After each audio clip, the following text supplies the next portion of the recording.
നമസ്കാരം, സ്ട്രൈക്ക് ടോക്കറിലേക്ക് സ്വാഗതം. നിലമ്പൂരിൽ വോട്ടെടുപ്പ് പുരോഗമിക്കുന്നു.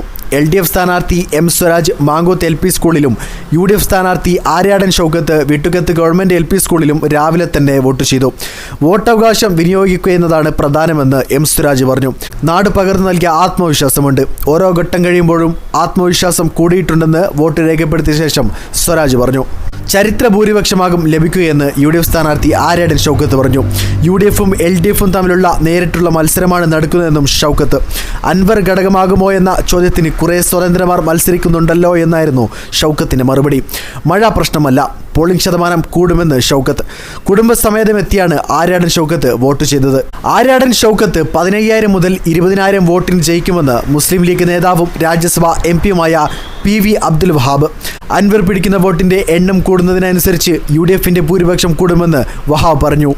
263 ബൂത്തുകളിലായി 2,32,384 വോട്ടർമാരാണ് ഇന്ന് സമ്മതിദാനാവകാശം നിർവഹിക്കാനുള്ളത്. രാവിലെ 7-ന് ആരംഭിച്ച പോളിംഗ് വൈകിട്ട് 6-ന് പൂർത്തിയാക്കും. പ്രധാന മുന്നണി സ്ഥാനാർത്ഥികളായ ആര്യാടൻ ഷൗക്കത്തിനും M സ്വരാജിന് പുറമെ സ്വതന്ത്ര സ്ഥാനാർത്ഥിയായിരുന്ന PV അൻവറിൻ്റെ സാന്നിധ്യമാണ് മത്സരത്തെ പ്രവചനാതീതമാക്കുന്നത്. വിവിധ വിഷയങ്ങളിൽ ഭരണപക്ഷവും പ്രതിപക്ഷവും കൊമ്പുകോർത്ത പ്രചാരണത്തിന് ശേഷമാണ് ഇന്ന് മണ്ഡലത്തിൽ വിധിയെഴുതുന്നത്.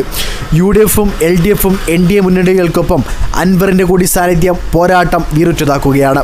3ാം വട്ടവും ഭരണം ലക്ഷ്യമിടുന്ന പിണറായി വിജയൻ സർക്കാരിന് നിലമ്പൂരിലെ വിധിയെഴുത്ത് നിർണായകം. ഭരണവിരുദ്ധ വികാരമുണ്ടെന്ന വാദമുയർത്തിയ പ്രതിപക്ഷത്തിൻ്റെ നിലപാട് ഉറപ്പിക്കാൻ മണ്ഡലം പിടിച്ചെടുക്കേണ്ട ബാധ്യതയാണ് UDFിൻ്റേത്. വികസന മുദ്രാവാക്യത്തിന് എത്ര വോട്ടെന്ന കണക്കെടുപ്പിലാണ് NDA. വീഡിയോ ഇഷ്ടമായ ലൈക്ക് ചെയ്യുക, നിങ്ങളുടെ അഭിപ്രായം രേഖപ്പെടുത്തുക.